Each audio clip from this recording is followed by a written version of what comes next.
el peix vampir. Què és això del peix vampir? No t'estaràs preguntant. Què és això del peix vampir? M'estic preguntant. Doncs el peix candirú, vale, és un peix gat amazònic bastant petit, que no supera doncs, els 15 centímetres. I és conegut perquè s'alimenta de la sang d'altres peixos de les seves brànquies. Vale? O sigui, és com s'enganxa a les brànquies i s'alimenta de la sang.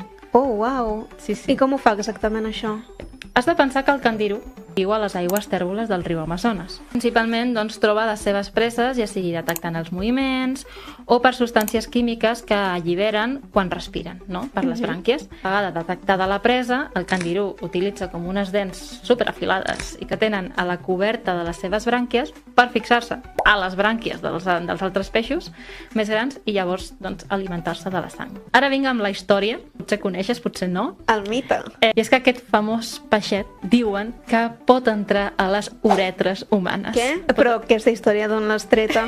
És un mite, vale? És una llegenda. Però està relacionada a atacs de candirú a humans que es remunten als segles XIX i principis del segle XX. O sigui, realment hi ha hagut atacs. L'essència d'aquestes històries és que el peix, essent atret per l'orina humana a l'aigua, llavors, quan algú orina a l'aigua, doncs el peix neda cap a la teva uretra, s'uneix a les mucoses i s'alimenta d'elles.